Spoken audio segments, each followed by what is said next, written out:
Andrew, it's so good to see you again. Good to see you too, Vince. Gosh, you haven't changed a bit. Last time I saw you, I think it was 10 years ago. It could very well be. Graduated in 2005. I did. Same time as you did, right? Yeah, I I got my master's in 2004. 2004. All right. Yeah. And after that, where did you go? Well, I stayed in LA for a couple of years. Yeah. And then I went to Rome for a year. Right. Then I went to New Haven for a couple of years, and then Berlin for a year, and then Brooklyn. Oh, I see. And then I was in Brooklyn for maybe 3 years, and then back to LA. Back to LA? Yeah. And now you're teaching at USC, or That's right, I teach now. Yes, in the very same classrooms where we were taught, which is crazy. Must be a surreal experience, actually, to first of all have that place as a place where it was a nurturing ground for us. Yeah. And now you're going back as a professor.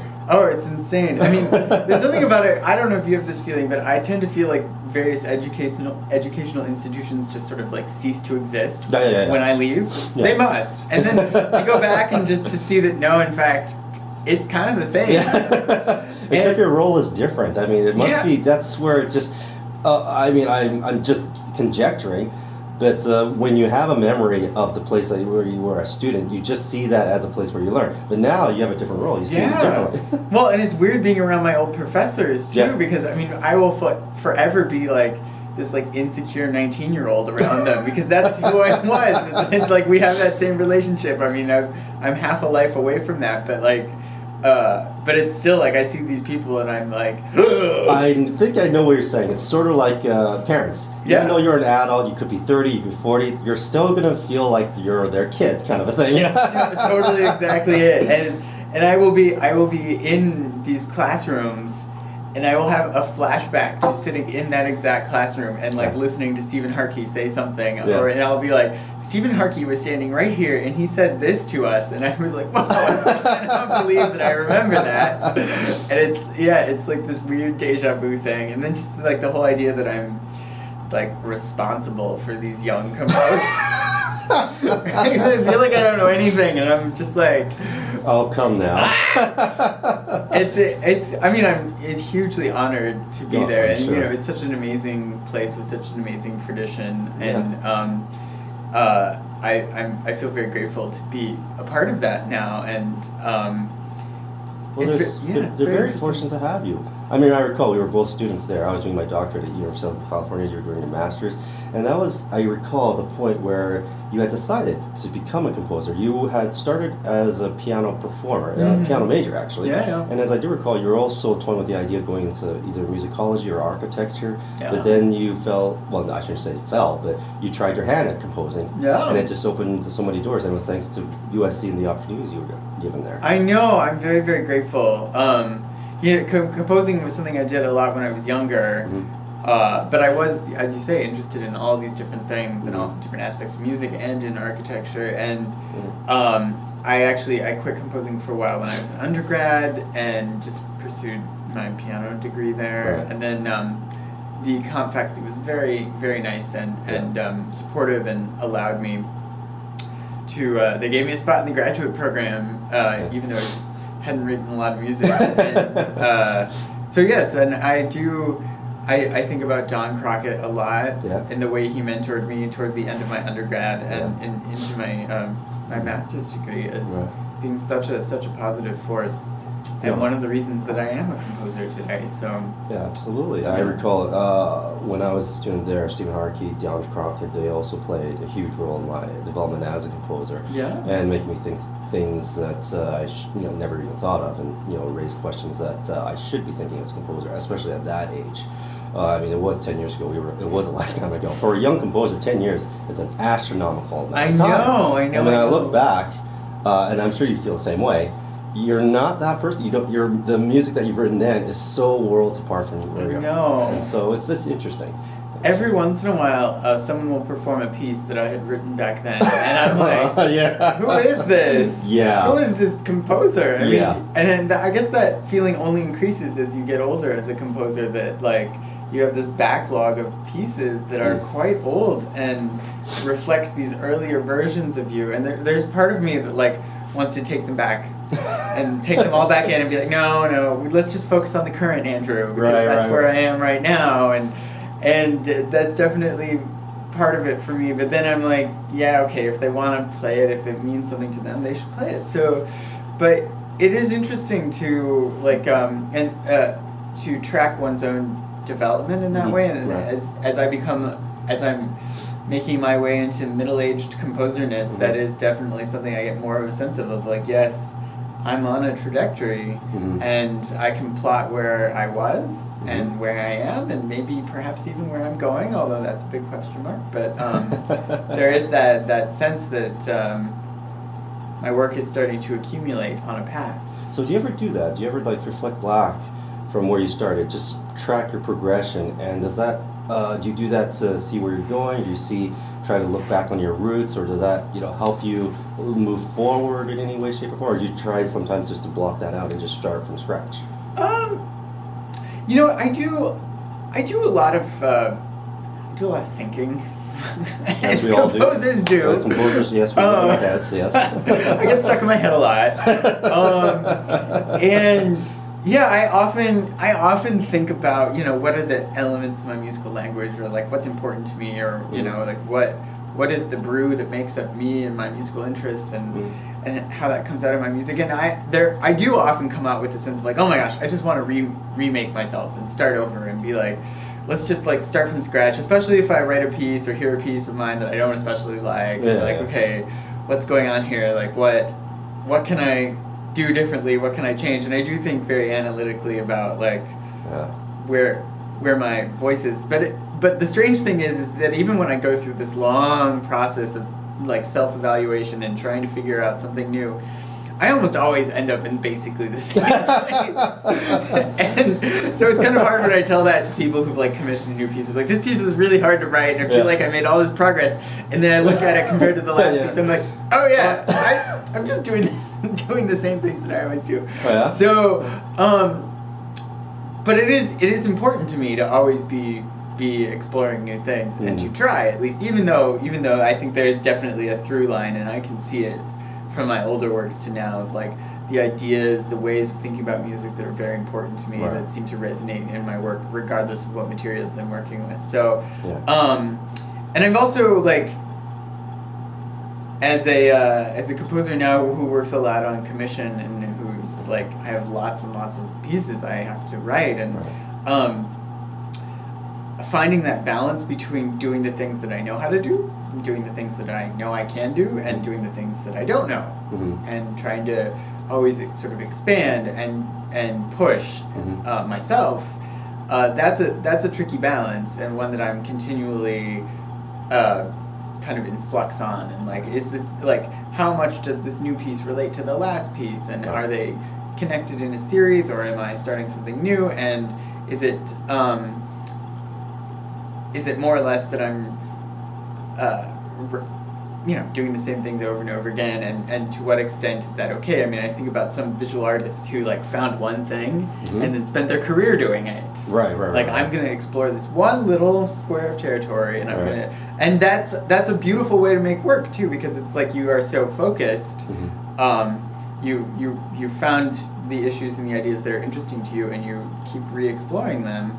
But then there's the other kind of composer or creator too, who is like everywhere. Yeah. And every piece or every few years, like, they take a totally different direction, and like suddenly their work is in a new realm with new ideas. And at this point, I can't actually tell which of those kind of composers or creators I'm going to be, because I feel a little bit of both sometimes. I get antsy sometimes when I'm in one spot for too long, but at the same time, I end up in that spot a lot regardless. So, but actually, that's a very common thing. I mean, how old are you now? I'm 35. Yeah, 35. I mean, I am also going through that. I mean, I think a lot of us composers, when we're in our 20s, we want to try anything and everything. We're thinking about perfecting our craft, getting our craft set and done, and at the same time pushing the envelope for ourselves. But once we're in our 30s, after we had a few, enough experiences, we start to discover where our voice is, where the boundary lies between what we're comfortable with in the realm we're writing with, and then how far we can go in the uncharted territories. And so I think that's where in the 30s, for a lot of us, are trying to figure out, trying to find that boundary, and trying to have a hand in both. Now, I can't help but think of many composers in history that exemplify both sides. There's Beethoven who, like, for example, found his niche in, say, piano sonatas, and he stuck with that, and gradually, by taking what he learned, or taking the compositional techniques of his time, his voice started to emerge more and more as he grew comfortable with that. Yes. And then you've got the other end extreme, where you have composers who just try something different every 5 years, where it's a different voice, it's a different person. Yeah. And it's almost as if they had to deprogram everything, deny who they were 5 years ago to become something else. Yeah. And so, and I mean, I've tried that myself, and it's hard. and I tried the Beethovenian route, where you stick with one thing, but after a while you get a little bored, and you want to try something else, because now that we're living in a globalized world, there's so much happening now. Yeah. There's so much that you want to soak in. I know. I think that's one of the hardest parts about being a composer now, or being any sort of creator, I think, is like, with the wealth of potential options of what one could do, Mm-hmm. finding your thing amidst that huge ocean of possible things. Like, what is my music? Because my music could be anything, and I could draw on anything, and that's very overwhelming. Mm-hmm. To be like, you get that next commission, and you're like, oh, I could be anything. Like, this piece could be anything. And then you're like, well, what is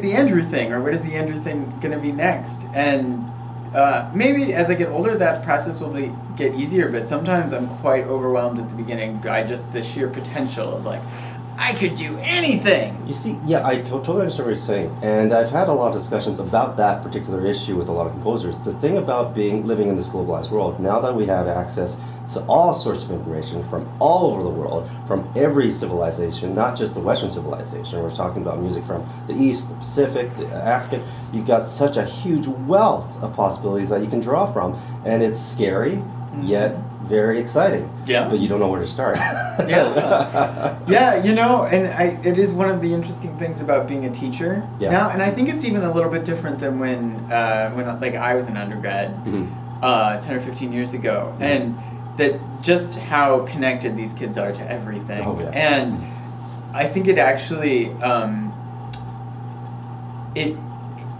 a lot of what I end up talking about with the kids are the kind of why questions of, like, why would you incorporate this or that, or like, sort of what makes up your musical interest, and why would you put that all in a piece, and how, but it's the sort of, like, what does it mean to draw X, Y, and Z and put them together, and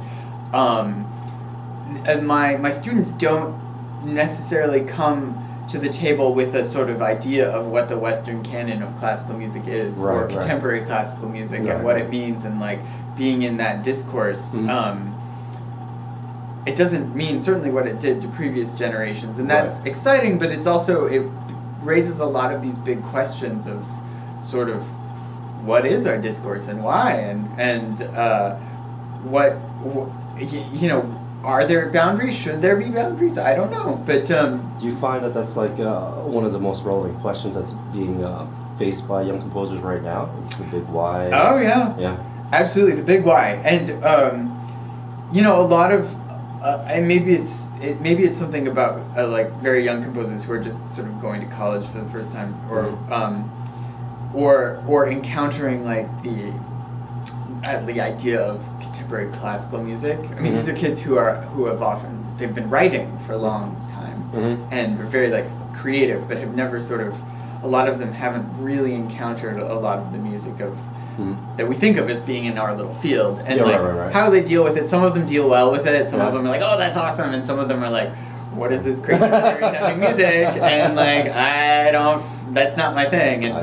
And helping them sort through all those issues, and helping them to get to know that music while at the same time sort of explore their own relationship to it, and feel empowered to, like what they like and not like what they like.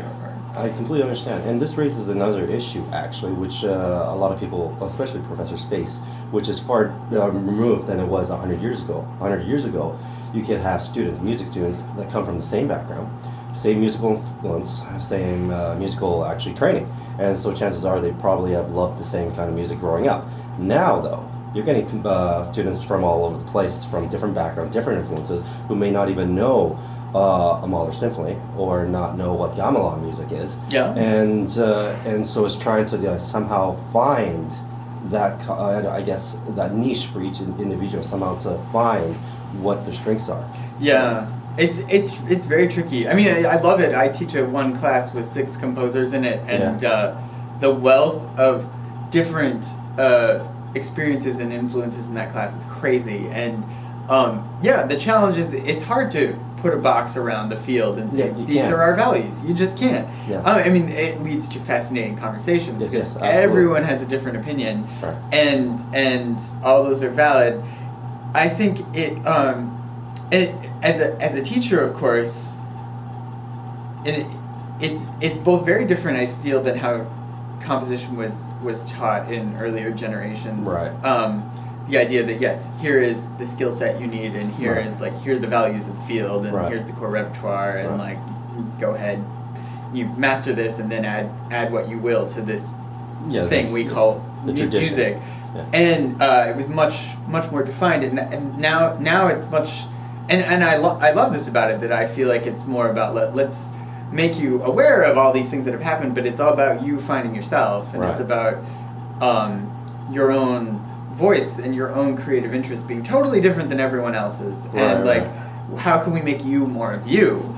So that's the big challenge. Yeah, no, that's the challenge for me as a teacher, and to find the relationship between teaching skills, because yes, everyone needs skills, technique. We all need technique, but knowing how to relate to that technique in a way that is unique and individual, such that you're not just producing carbon copy composers who have the same techniques. And I think, that it is one of the dangers of composition training, mm-hmm. is that if you even just the act of teaching someone all these techniques or forcing them to take counterpoint for 6 semesters and whatever you're doing, it's sort of, without thinking about it, they can just sort of counterpoint must be important, or I've got to think about harmony this way because this is how harmony is taught in my theory class, and right. and to take the extra step and be yes, counterpoint's important, but I'm going to think about counterpoint this way, right. or orchestration or harmony or anything, to take that extra step and make it individual is actually very tricky, and just I've seen it in a lot of places where it's just because they study the same music from the same teachers in the same way, they all end up sounding the same regardless right. of whether or not they're trying to. So I'm very sensitive to that. I see. So I guess that's one of the challenges of people in your position right now are being faced with. Well, I shouldn't say it's a bad thing. It's actually an exciting thing. You're getting students from all over the map that have so many different ideas, different backgrounds, but trying to help them find how to express these ideas, how in their own way. Say if they are influenced by the Western canon, for example, and counterpoint and harmony, how do they do it in a way that's their own? Or if they're influenced by, say, for example, something that's like film music, mm-hmm. how do they do it that's their own, rather than trying to emulate something that they've heard or something that they have an affinity to? Mm-hmm. And I think that's probably one of the biggest challenges, because as a professor, that more as we get more and more information around the world of all the music that just lies beyond our sphere, we're trying to learn these ourselves, trying to figure it out ourselves, and then trying to help the student trying to figure it out themselves and find their voice. It makes it that much more exciting, but it's quite a daunting task. Yeah, I learn a lot. These kids bring in music every week that I've never heard or know. Yeah, and I'm okay, that's awesome. Let's talk about that. And it is definitely it's refreshing, really, and because everyone is so different. So at its best, it's like a pool of creativity that I feed in, because all these kids are young and they've got lots of ideas and they are constantly bringing in music for me, and I think that's fantastic. Yeah, I love it. I can tell. Now, the WSO, the Winnipeg Symphony Orchestra, is performing a work of yours actually tonight, Unstuck. Yes. Now, this was written in 2008, was it? I think, yeah. Yeah, 2008. Now, I remember, I heard this piece many times. I love the piece. And I remember when you were early works, when we were students, sacred geometry, light streams, there was an element of architectural design that played an important force in your compositions back then. It was very detailed, there's a sense of formal structure that played an important role. When I heard this piece, it was so far removed from all that. Very far removed. It was very sporadic. The ideas come and go. And it was almost as if there was how should I say, like a short-term attention span. Yeah, of course.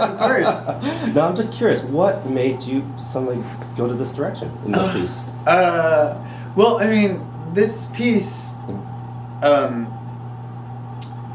was the result of very particular creative circumstances in my life. It's actually an experience I've had quite frequently, where I get really stuck. Yeah. And where I've it's been something especially since I left home, like when I was 18, I've had these periods of block where I just I can't write, and I can't get the notes out, and I can't, it's a very, it's a very distressing situation, but it is, and sometimes it's either like I'm on or off, and when I'm off, I have no idea how to get myself on again. Right. But usually what will happen then is like the tension will build up, and this sort of accumulated anxiety, and then some little switch will switch on, and then it will just like flow out of me. So I definitely working on this piece had a big one of those blocks, and these blocks for me they last for months, where I'm just like, really? I try every day to write music, and I cannot write music. So how long did that block last for this piece? Oh, it was like 6 months at least. Oh, that must have been hard. Or more. I mean, I was in school again, and I tried to write this piece, and it gets pretty grim for me. But but then the moment where it opens is just like it's like crazy. And one of the things when I get into my blocked phase is also some of the time when I start to really ask questions about what kind of composer am I? Do I write this kind of music, or do I write that kind of music, and how does that fit in with the world? And there's all these people who all different kinds of music, and in our field there's people who judge other people, and people who this, that whole I start to get a big sense of anxiety about what different people and how the world fits together, and how the orchestra world works, and there are all these sort of competing factors of external forces, and then it's always happens once the sort of floodgates open and I start writing again, I don't care about any of that anymore. So there's a critical point when you push yourself. I'm just based on what you're telling me, where you go through the follow period, I guess, the laboratory period, I guess one could say. Where you're trying and then there's that critical point where you just break through this, I guess, barrier, and it all just makes sense, or everything just kind of gels for you in some way. Is that? Yeah. I mean, I remember with this piece, I was thinking a lot about little musical fragments. Yeah. And I had a lot of these fragments. They were kind of all just sitting on my desk, and it was I've had them all for months. The materials of this piece, I just couldn't in my mind fit them together and make a piece out of them. Right. And it was also usually there's some external thing, an experience, which will trigger me to start again. There's often something that is the switch. And for me, it was I walked by a bookstore and saw this copy of Slaughterhouse-Five, which has this very famous sentence about the main character, Billy Pilgrim, and it's that Billy Pilgrim has come unstuck in time. Right. The idea that he bounces around sort of non-linearly in time. And I was like, whoa, yes, actually, I love that idea. That idea is totally what I want to do in an orchestra piece. I want to write an orchestra piece that has come unstuck in time, where it's the beginning and the middle and the end are all sort of interwoven at different points of the piece, and that the piece becomes like a labyrinth of different narrative elements. And I was watching around that time. I was watching Lost. Oh yes. Which is a great. And I was thinking about there's all this how like nonlinear narratives are so like that's like what we do now in cinema and TV. It's all about things that jump back and forth in their own. That's a very good point, actually. And it's like, why can't we do that in an orchestra piece? Right.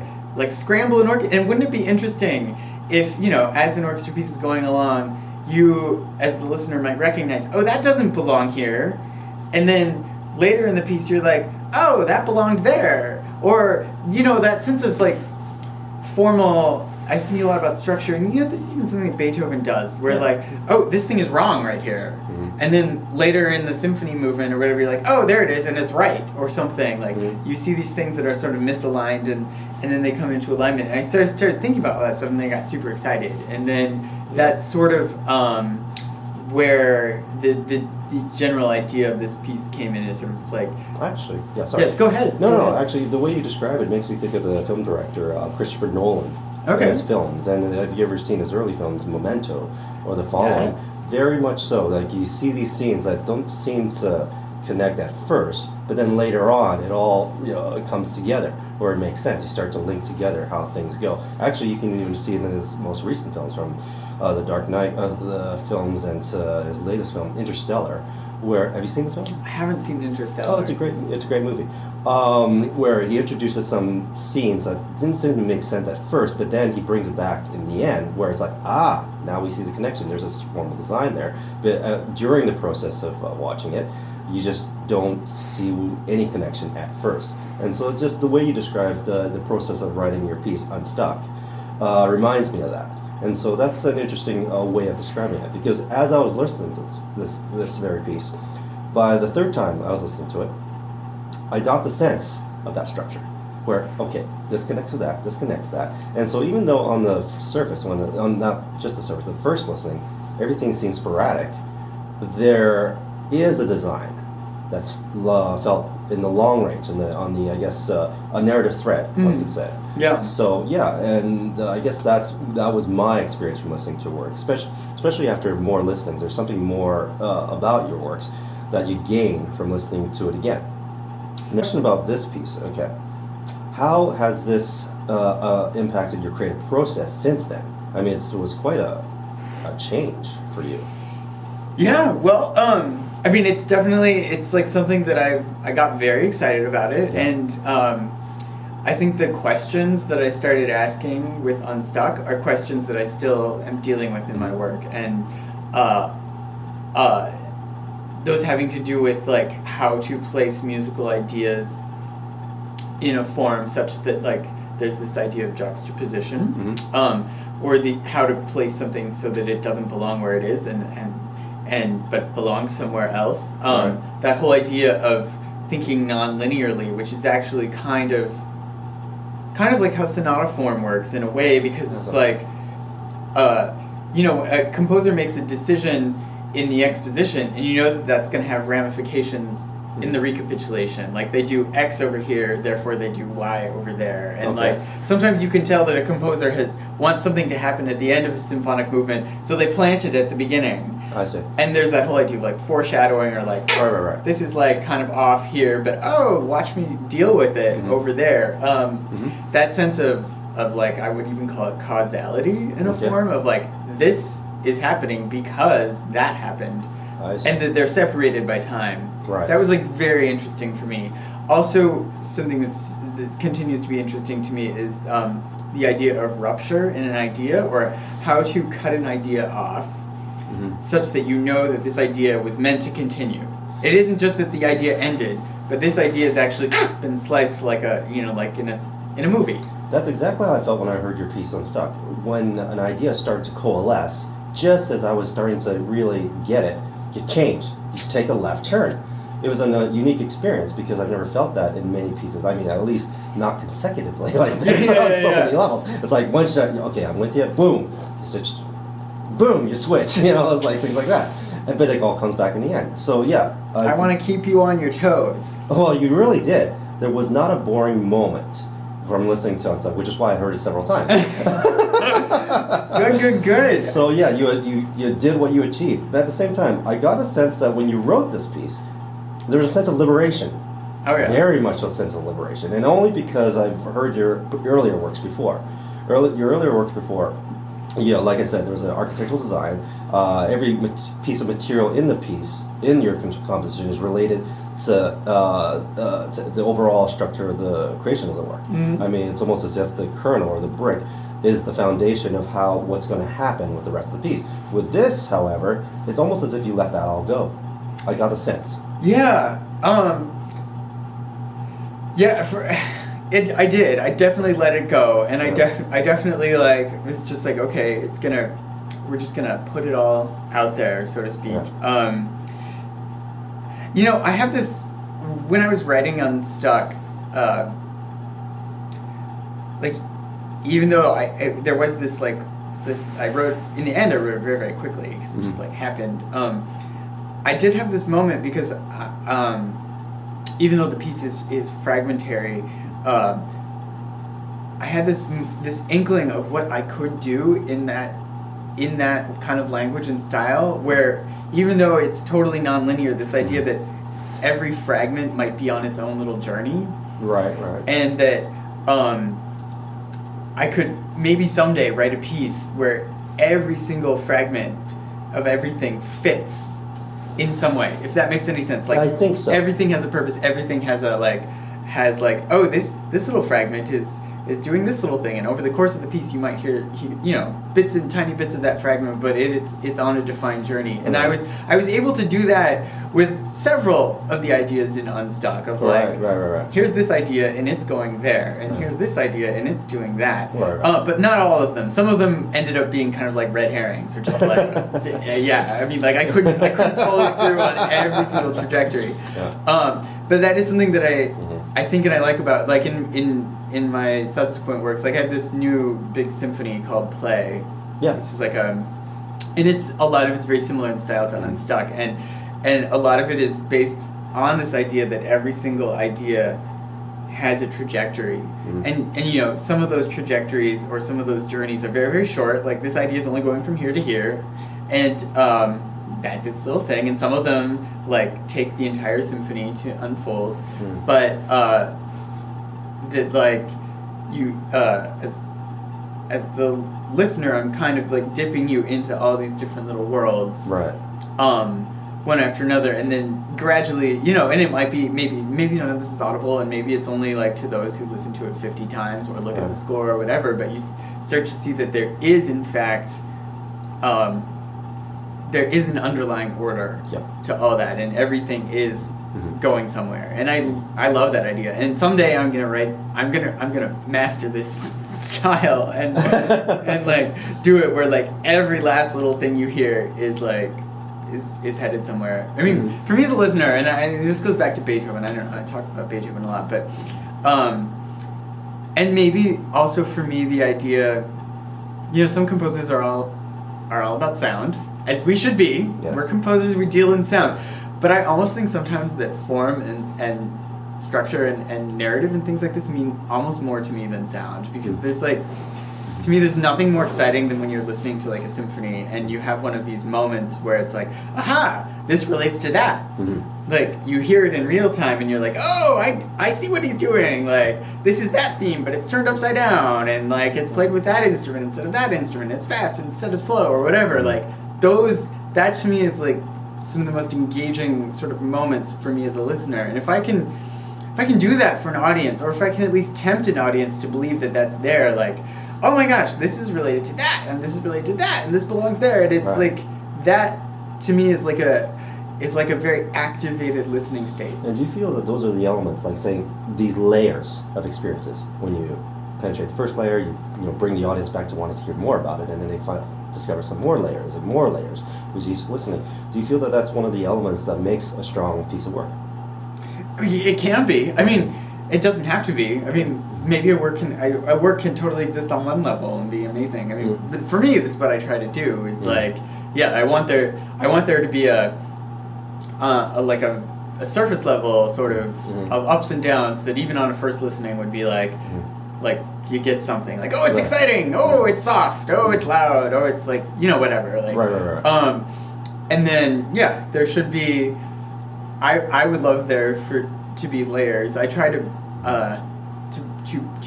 build that in, everyone listens very differently. Everyone picks up different things, which is,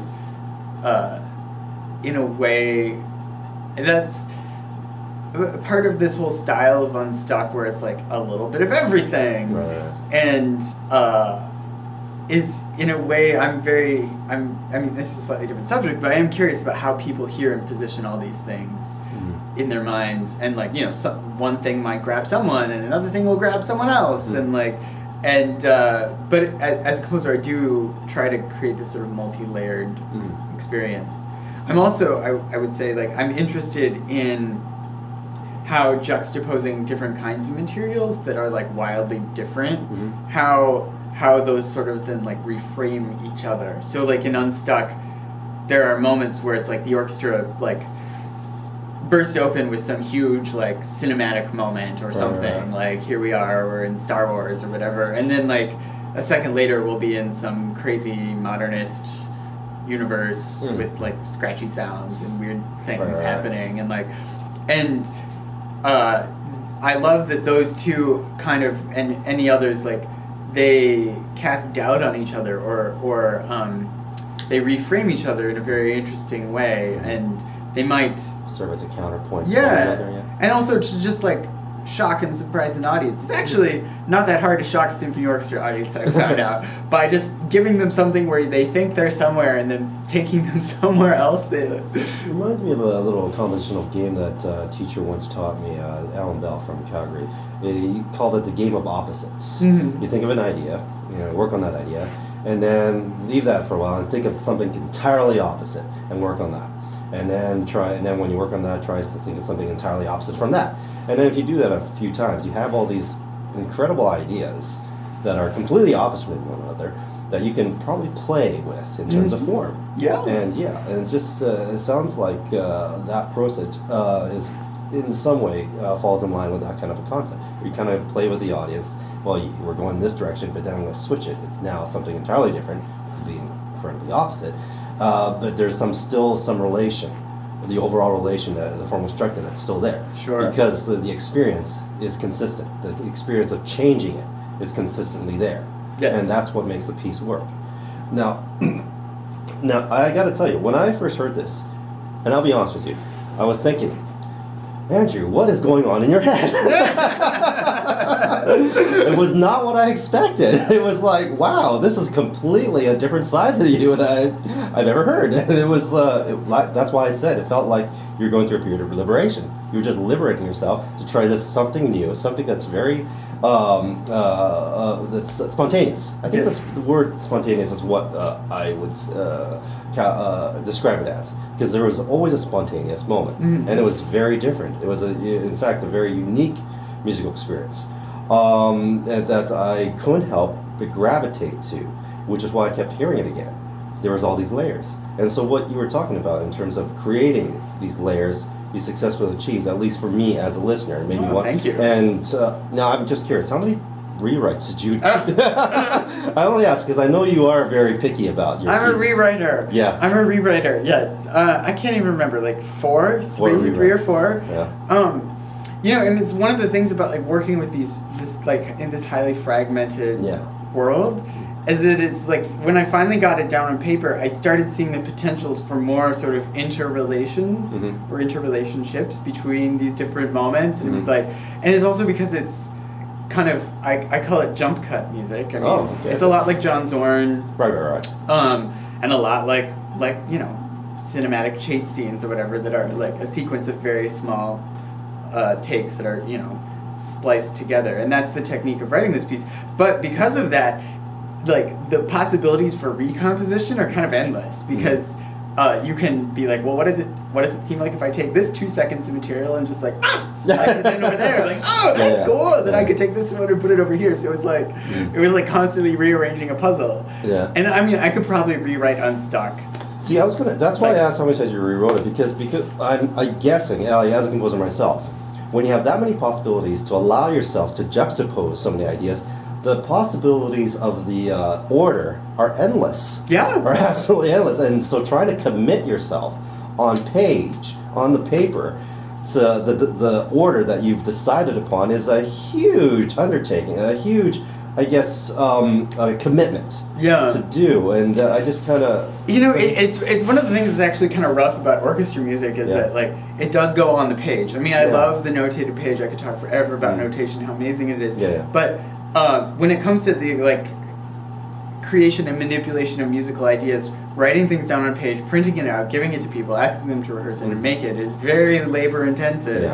And yes, if I could, I would remake a version of this piece like every week and give it to a different group and be like, play it. Or, that's, in a way, it's constructed a lot in similar ways to how people write a lot of electronic music, by squishing samples next to each other. And, when you're doing that in that kind of framework on your computer, it's very easy to be like, let's try this here. Boom, done. But this is a much harder thing. And I think, with every performance of a piece, I learn new things about it, and I try to figure out what is this piece, and how do people relate to it, and is it working here, is it not working there, and it's different in every performance space and situation. So everything is contingent, but I mean, I'm definitely one to be critical of my own works and be like, this is not working the way I want. Oh, let's just flip it around and try it the next time. And like, oh, that's not quite working now. And I mean, if I had time, I probably would have rewritten it for this concert. But at this point, I just let it go. Try to write a new piece. But it is true that because it could go any which way in some ways. I did have to think a lot. I remember as I was organizing it for the kind of like the last couple times I rewrote it, I feel like I was getting a more refined sense of the idea of momentum. Oh, I see. And how to build momentum or the sense of forward motion and direction in this very choppy environment. And very tuned to the fact that like every time you stop the energy to do like an aside or something, that's one of the other things is that I think a lot of these is like little like dramatic asides or like do you watch The Family Guy? Yeah, of course. Yeah, I know like the cutaway thing. The Family Guy's all about the cutaway, and like sometimes the cutaways have cutaways, and it's just like. And every single time, and I love that. I think it's like to me, it's just like, oh yeah, it makes sense in an orchestra piece to have an orchestra piece filled with cutaways. But every time you do that, you like kill the momentum or change the momentum. And like at a certain point, the piece needed to have more longer takes, if you will. And I figured that out finally after a few performances of the piece that like, it starts in this crazy choppy land, but into the middle of the piece, it like, you do need some longer takes, just sort of just like, Curates. Sort of just like as contrast to the contrast, if you will. Also with this piece, and then in later pieces, I sort of was able to formulate for myself that there's two things that I do in music and that I really, really love. And one of them is the whole idea of the jump cut or the juxtapose of like, new thing. And the other is like taking one thing and watching it transform.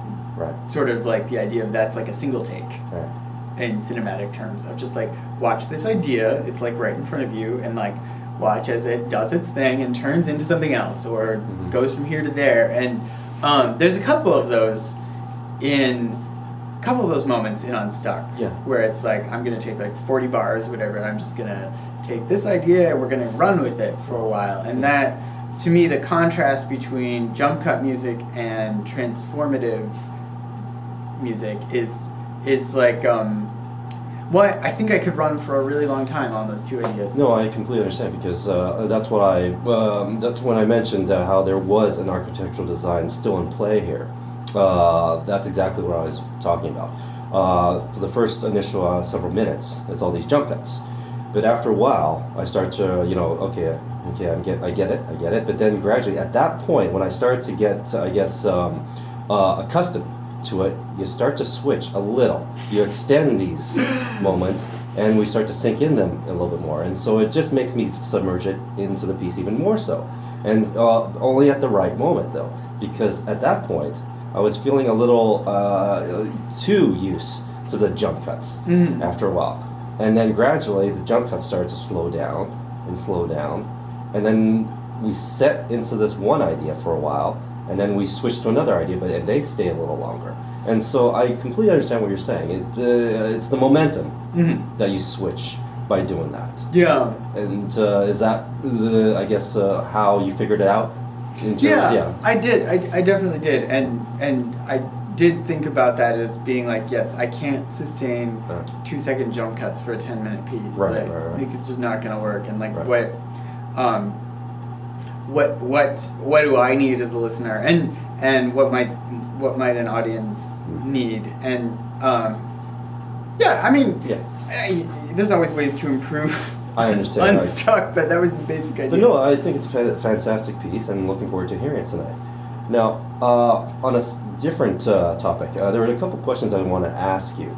Now, yesterday I had the pleasure of interviewing Georg Friedrich Haas, and we were talking a little bit he was very open about how the initial years for him, actually for many years, was very difficult in terms of establishing his career as a composer, and it wasn't until much later, until I think his 50s, when he was finally, his career started to get going, and he was firmly established as a important composer in Europe and around the world. Now he has pieces performed all around the world. He's teaching at Columbia.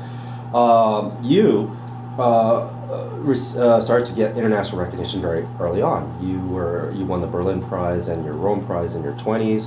You were shortlisted for the Pulitzer in your early 30s, was it? Mm-hmm. Yeah, early 30s. Now you're teaching at University of Southern California, and you're only 35. How would you say getting such early recognition, in the context of a living composer, has impacted you as a composer, creatively speaking? I feel like because I was kind of a prize winner, if you will, in my 20s. Like that was like, oh yeah, Andrew Norman wins prizes. I was very conscious, as I am to this day, of not wanting that to define my sort of creative personality, or also not wanting that to be limited to what I was. And I guess what I mean is like I got a lot of recognition very young for pieces before I was like a fully formed, as I'm not yet, but like it's I'm not a fully formed composer. I'm changing. I'm interested in different things. I like my music moves in a direction this way or that way, and when to be recognized when you're young, I feel like there's this danger that you're just gonna keep doing that. And like, oh, this is what I do, and this is, people like that I do this, so I should continue to do this. And I think it was particularly, and still is particularly tricky for me, because for whatever reason, and however you want to label it, but the music I wrote when I was a little bit younger tended to be a little bit more mainstream, or kind of more like fit into this world of like the American Symphony Orchestra concert or whatever, and fit that bill a little bit better. And then, what happens then is like, oh, he writes great accessible music, let's commission him to write more great accessible music. And then I, at a certain point in my late 20s, which is part of the reason why I got stuck for Unstuck, is that it was like, I could sense that people wanted something from me that I wasn't quite, like... that you wanted to move away? Yeah, like I wanted to move. And I was like, actually, maybe I shouldn't be a composer to have all these commissions in my 20s and early 30s, because when someone commissions you, there's this weird monetary transaction that goes along with your artistic process, and that for me was very cloudy, and like especially when you sense that someone wants something from you that you might not be able to give them. And that's why when I tell young composers now, like, yeah, you can wait on commissions, like wait on doing all that stuff. You could like get a sense of who you are and get a footing for your own trajectory before you start having other people like really want something from you. And maybe it's particular to the American orchestral world, where it things don't operate like they do in like the European music world. And perhaps it's also telling that like my career began in classical music. Like in the classical music world, my pieces were new pieces, but they were being played on symphony orchestra concerts and by chamber groups who were classical music. Not like I didn't come up through the ranks of like kind of new music world. Right, I understand. And me dealing with how all those different worlds relate to each other is still something that is tricky for me. And in a way it wasn't terribly helpful that I felt because I had like recognition young that I was somehow like I was like being watched as to how this would all happen. And that's probably paranoid me or whatever, but like well, do you feel that there was like almost an expectancy from every commission that you would deliver something that was comparable to what you had done up to that point? Sure. And when you're young, that's very dangerous because it's like, no, like, you should be different. You should be exploring what you, what you find interesting in that moment. And so is that, I'm just curious, is that, I get the sense that that's almost what you would advise young composers today, is to just zero in on your creative process and not, focus too much on commissions or getting the next performance or the next contract or whatnot. Just focus on development. Oh, absolutely. And I tell young composers, like write for your friends and like focus on building musical relationships when you're young. And maybe it's something about when I was going to school and the particular creative environment I was in, but the idea of like winning prizes and like going out and making a name for yourself and like being very professional and polished was all part of it. But for me, a lot of my time in later years now has been about like, no, actually I kind of need to like refocus and figure out what really drives me creatively and run in that direction and not be so focused on that kind of other world of professionalism. Yeah, the professional part of it, which is and that has resulted in like me writing some pieces for orchestras that they don't especially like, or they clearly don't meet the needs of whatever's going on here. And that's no fun. That's not like I'm not attempting to do that. But at the same time, it's like I also like at a certain point in my early 30s. It was like I had to give myself permission to fail at these things because it's like if every commission has to be perfect and every piece has to be exactly so perfectly placed, like I'm never gonna grow. I'm never gonna I'm always gonna be doing the same things. And so like this idea of failing really, or giving myself permission to fail is very important to me. That like okay. I'm gonna write a piece, it may not work at all, and I may sit there at the premiere and be like, this is total crap, but I needed to do it in order to like sort of see that there's a long-term trajectory, like I'm headed somewhere. No, it's funny that that you come to this realization now, only because when you're a student, like all students, it's so hard to think in those terms. You're always thinking about trying to achieve, trying to break out, trying to make a name for yourself, and trying to do whatever you can to write that perfect piece or find that perfect note. And so I just wonder, the complexities that comes with being a professor of trying to like get students out of that mindset, trying to just look, it's okay to fail. You're in a position right now where you have the freedom to do almost anything you want, and it's a good thing. If you fail, that even better, because now you learned something. If you succeeded, well, that's great too. But did you develop? Did you try something different that's outside your comfort zone? That kind of thing. I just can't help but wonder how difficult that must be to try and get students to think that way. Especially when they're thinking about their grades. I know. It's really funny. External pressures of being a student. Yeah. I forget that students actually all want good grades. Like, and because a lot of them, I can see it. They just like they're like, what do I do to make my professor happy? And I'm like, no. Yeah. Back up. Like, this is your time. And I tell them like it's only gonna get harder. The older you get, it's only going to get harder to explore and to fail. So you better fail now. Like, and I would much rather see that from all of them. Is that what you would say to yourself if you were just have a conversation with a 19-year-old Andrew Norman? Or yeah, certainly. I would say that. I would also say that don't don't panic about modernism. Yeah. I kind of had a freak out moment about modern music when I was 19, and it was like, and I'd be just like, chill out. It'll sort itself out. Like, you'll figure out what you like and what you don't. You don't have to panic. So, but apparently panic is also one of the things that kind of like, it never goes away. It never goes away. It actually is like part of my creative process now. So, but no, it is. I think one of the great things about being a young composer now too is that there are so many paths. Yeah. And maybe that's something that I didn't know or didn't fully grasp when I was younger, is that like I have to win this competition and I have to get noticed here and do this and that's no. There's so many paths, and you could be a John Luther Adams, you could be a Caroline Shaw, and Caroline is like, I just rode on a flight with her. Oh, no kidding. Last night, I looked up and I'm like, oh, Caroline, and we're friends from New York, and to me she's so inspiring because it's